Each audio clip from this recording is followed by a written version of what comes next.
Okay. Once again, I apologize for that. Um, if you are, let me make sure we're going live here.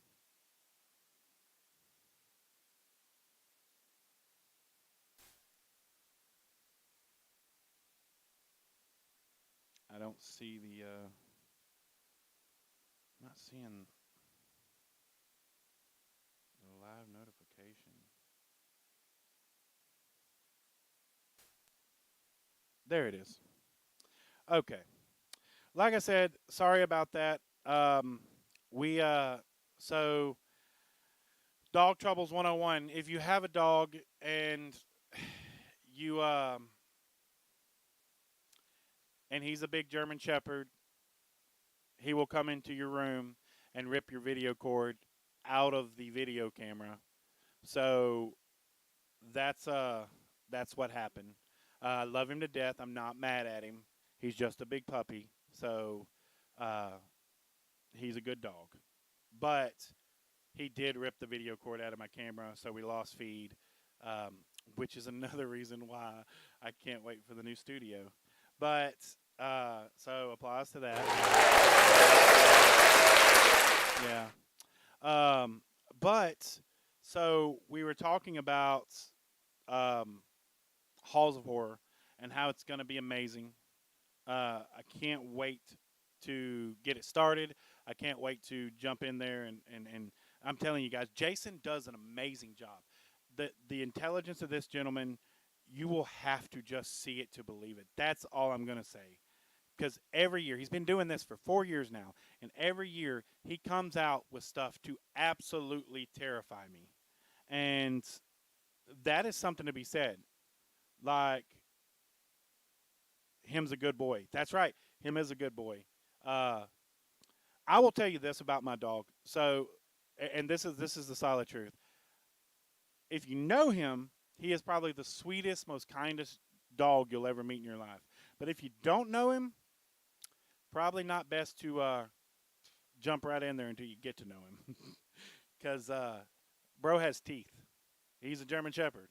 So, um, yeah. But his name is Jameson. Yeah, bet you can't tell where I got that name from. But yeah, so go by, check it out, thehallsofhorror.com. Oh, he said I was talking about Jason.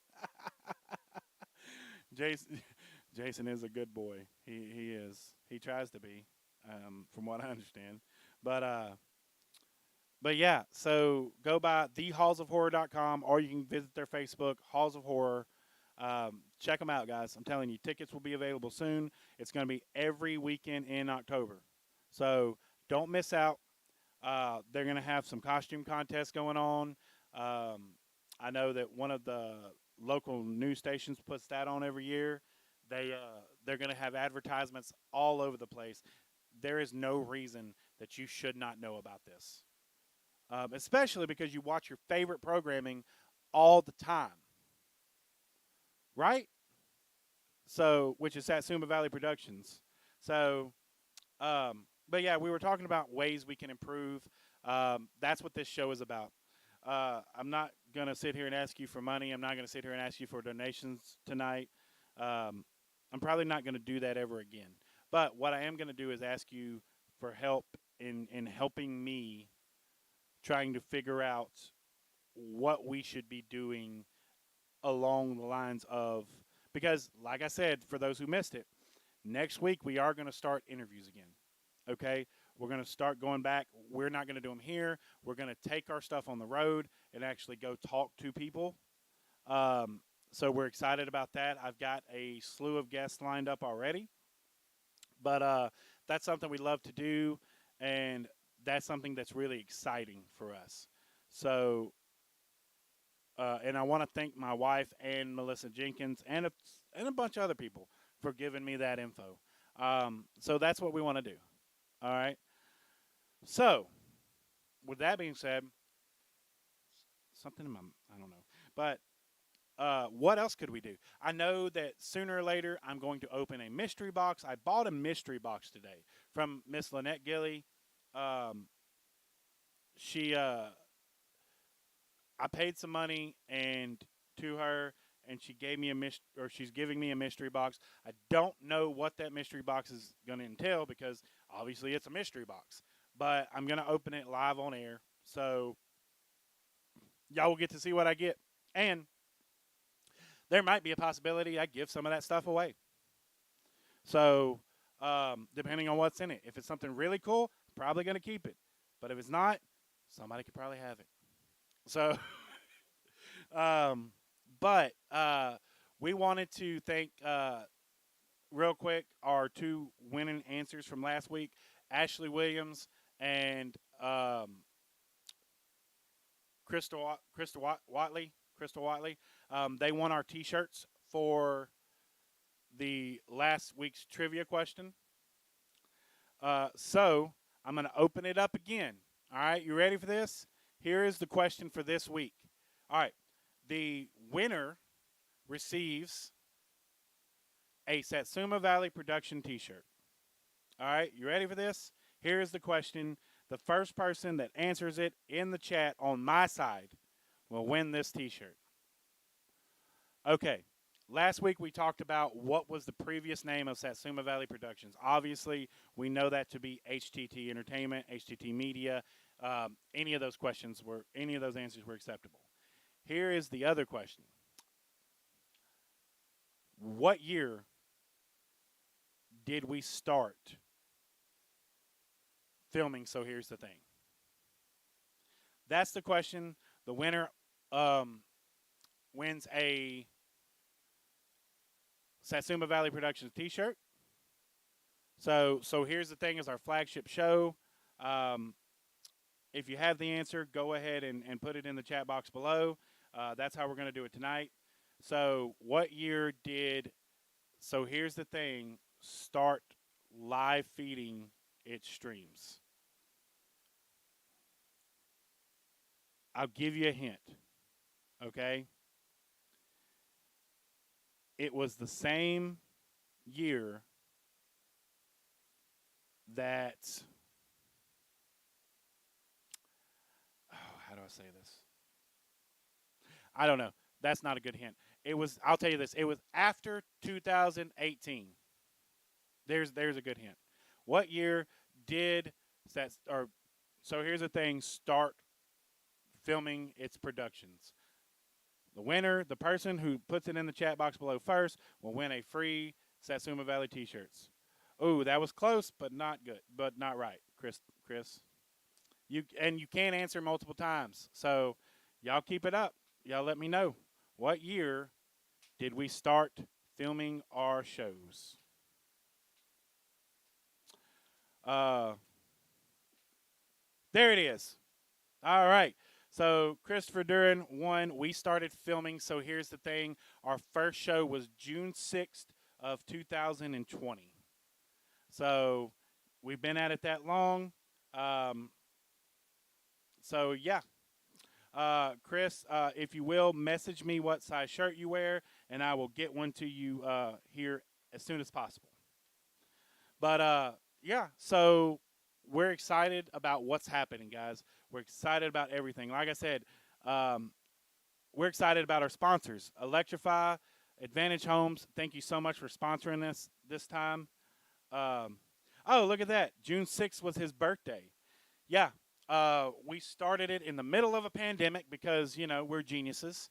And we thought at that time it was a good thing because people weren't getting out and they still needed information. So we started a local talk show type thing to where we gave people information about what was going on around town. And yeah, so that's where So Here's the Thing was born. Since then, it has moved to different locations. We've added other shows like Ruling on the Field, Listen Closely, Arise Ministries. That's what she said. At one time, we had other shows. We had The Functional Gentleman, which you can still catch on Thursday or Friday nights, depending on what night they do it. Normally Thursdays, but they are with a different or their own company now. Or you can catch. Oh, I got a call in. Go ahead. You're on the air. Hey, guy. Hey, what's up, man? Oh, uh, doing my normal weekly running around after these girls that I Right. have. Yeah. Absolutely. I wanted to, I wanted to say that I really like the idea of you doing the unboxing videos, like the mystery box. Yeah. Like, yeah, like there's like 6-year-olds on YouTube that are making like $1 million doing this. So I Yeah. think there's some money to be had there. So Right. I'm And not I'm not real sure how they make money, but I mean, here I am going to a job every day, and you got people under 10, making $1 million, right. on Exactly. YouTube. I mean, that's life, I guess. But Well, and I'm going to say this to the viewers, just because they probably don't know this, but sorry to burst your bubble, but some of those mystery box videos that you see are actually fake. Obviously, they know what's in the box. Um, well, look, well, look, my girls went through a phase where like they were obsessed with unboxing videos, yeah, especially when they were younger, and they were really into like the mystery box toys, and and that's there was a niche there yeah, for people on YouTube that would do unboxing, and now I'm seeing a lot of trading cards yeah, being unpackaged and stuff, and I used to have trading cards when I was younger. I still do right. somewhere in the attic, but I mean, I think that's neat, and sometimes I go down kind of a wormhole on that, but yeah, I mean, there's people out there doing that. They're opening boxes of stuff and making money off of it. It blows my mind. You know what cracks me up is so there is literally, and it's somebody very near and dear to my heart, but has like over thousands of viewers on TikTok, and they do the mini brand stuff. Like Yeah, they yeah. just, I know what that is. Yeah, I'm familiar with yeah, that. Yeah, that's pretty. it's just like it's just like stuff, and yeah, it's made in miniature form, and right, they right. And I don't understand the appeal of it, but hey, yeah. everybody has a thing, I guess. And they make money You off know, these things because there are people sure, there are people watching that are like, hey, I don't have that one. Can you send it to me and I'll pay you for it? Like, yeah, and so they make money off of it. But yeah, it's become very lucrative in our world today. And I think a lot of it is the excitement of just like the mystery boxes, you don't know what's inside that ball.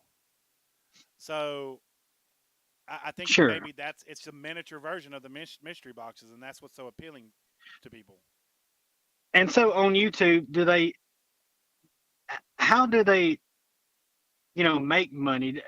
Is it based on views, and then views get some sponsorship? Is that how it works? So I yeah, mean, so there are the the algorithm works like this. So I don't know the exact number, but there are people that are getting hundreds of thousands of views on their videos. Well, you have advertising companies all over the world that are like seeing this and they're like, "Hey, I want to attach my advertising to their name because hundreds of thousands of people are watching it every day." And and then so they get a percentage of that. right. And so they call these people and they're like, hey, we want to advertise with you and we're going to give you this much money if you will put our logo on your Facebook video and you'll mention us maybe one or two times during the video. We'll give you this much money every video you do.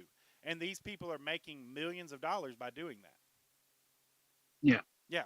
And I don't know what the algorithm is on how many you have to have before you start getting advertised, but it's such a lucrative deal that Facebook and YouTube and even other sites have started doing what they call monetization, um, to where they say, okay, if you have this many viewers, we're going to start you out with advertisers that we have found that match you, and you'll advertise for them, and we will pay you this much money. sure.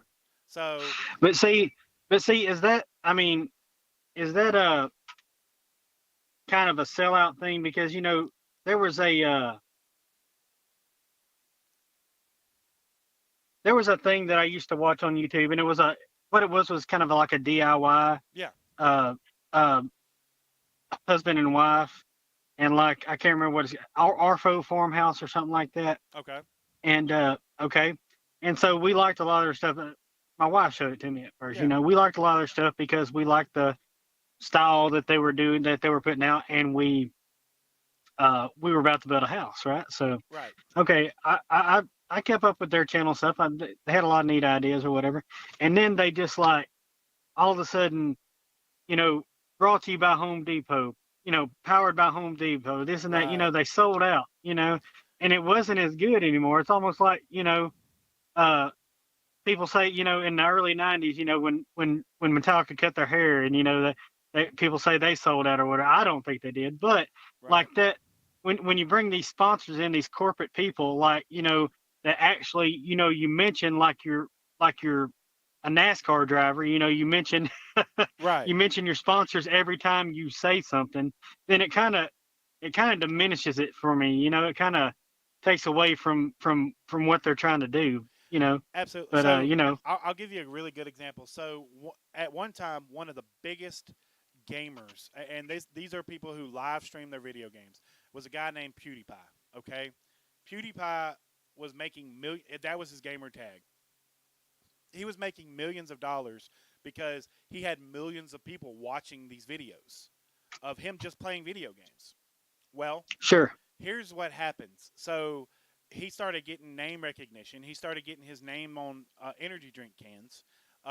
G Fuel has a PewDiePie um, energy drink, and right, and so you start getting all this publicity and all this money coming at your door, and a lot of people in the past couple years have started claiming, "Hey, he's not doing what he used to do. Like he's not living up to the hype and stuff." And a lot of that is because he's got so much money and he's got so much clout now that he's lazy. He stopped right, doing the things that made him famous. sure. And And you get, all of a sudden you're Ricky Bobby, and you're mentioning Powerade, and when you right, say Grace at the table, yeah, like you know, you look forward to Powerade's sweet release of Mystic Mountain Blueberry. You know, yeah, exactly. you know that. You're selling out. Yeah, And once you get to, like you said, once you get all that power and fame, what's the point in trying anymore? You've got all the money you want. You, I mean, but then there you don't there's another have guy to do the same stuff. that I absolutely love watching. And if you've ever heard of him, he's one of my favorite people of all time. His name is Mr. Beast. Okay? And so he did kind of the same thing. And he got a lot of money doing it. Well, then he took his money and made more videos of him basically just giving away his money. And because of this, he's gotten more views and more millions, and he just keeps it going on and on and on. And I tend to like him because he never forgot where he came from. Like, Yeah. but as far as the other ones, like I'll watch them when they're first starting out, and then after they get popular and start making millions, I'm like, you're lazy now. You're not doing the things you used to do. Right. The best the people who the ones who keep your attention are the people who constantly recreate their self, and Correct. and and and and recreate what they're putting out. Right. Uh, you, you've got to adapt to what you're doing, and the way things are changing and how you're changing, Right. uh, to And that keep your viewership. and that's what I've said as this company. That's something that we've always tried to do is adapt. And maybe we adapted too far. Maybe we saw something that people liked and we kind of pushed the envelope a little bit. Because I'm going to tell you what it was. So a big part of it was our rant episodes. We started doing our rant episodes and we started realizing, hey, we're getting a bunch more viewership from this. And so we continued that. But I think we pushed the envelope a little too far. And that's why I said Well, we're not going to do those anymore. Like, yeah, but so being in this industry, is a everyday battle to recreate yourself. What are you going to do to push that envelope and make it to where people will watch you? And that's what we're working with now. It's an ongoing battle because everybody's opinion changes daily. So that's what we're working on, and that's what I tend to do. Right. I mean, you definitely in any industry, any field, you want to um, tweak things and Right. find better ways about things and better way to do things. Uh, there's things that we've all talked about, when we're doing stuff, that hey, let's cut that out, or let's, Yeah. people seem to like this, let's go with this. Even things that you like personally, Right. sometimes other people don't really care for, and you got to Yeah. cut that out. You got to know your when to cut things out Right. and when to add things and when things are doing good. It's a constant, battle with yourself, and you know knowing, when and where and what to, you know where to insert things and where to pull things out. Right. I understand that. Absolutely. And look, I'm not in the industry. I'm just having fun here. But Yeah. you know, if if you're serious about it, if you're serious about anything, you take it seriously. Right. And anything worth doing is worth doing to, your best at. Yeah. And that's what I always feel like you've done, and that's what I feel like we do. And I appreciate that. we're uh we're still out there, Yeah. and Rolling on Field's coming back. By the way, we just don't Absolutely. know when we're coming back. We're gonna be out there. Yeah. But anyway, I'll let you. Maybe somebody else wants to call in and talk, and not listen to me, and I'll let you talk about your other topics, and we'll chat some more later on. 10-4. Thank you, brother. All right, man. All right. All right. That was Josh Marble. Rolling on the field. Thank you for your comments and everything you said. I really appreciate that. Like I said before, one of the things that I try to do is whatever I do, I try to do my best at it, and this is no different. I love doing this. This is my passion. I grow with the times as we continue to do this, and I'm thankful for everybody who continues to watch and support our channels. Um, and maybe you're sitting there thinking, hey, maybe maybe I'd like to do something like that. Well, come and talk to me. I've always got spots available. I'm always drumming up new ideas and new creations. Um, I'd love to get you in where you fit in this company. Um, it's going to take some time, but it's going to be worth it. And thank you for all you that are staying strong with us. Thank you for everybody who continues to watch us and support us. We love you guys. I think that's going to be about it for tonight. It's 7:54. We're getting close to that time. So from the bottom of our hearts, thank you from Satsuma Valley Productions. Please continue to watch and grow with us. And we thank you for your time. We thank you for all you do for our community. And thank you for being a valued member of Satsuma Valley Productions. Um, Tune in next week. Like I said, next week we will start our live interviews again. And we're excited about that. Be on the lookout for a live unboxing video of this mystery box that I'm about to get. And let's make this happen. Until next time, guys, I've been John Marble. Thank you for growing with us, and we'll see you. Oh, one more thing. Thank you. Big shout out to our sponsors one more time, to Electrify Internet Service, your hometown internet service, and Advantage Homes, where a short drive can save you thousands. Thank you guys so much. Y'all go check them out. Tell them that Satsuma Valley Production sent you. We love you guys, and we'll see you next week.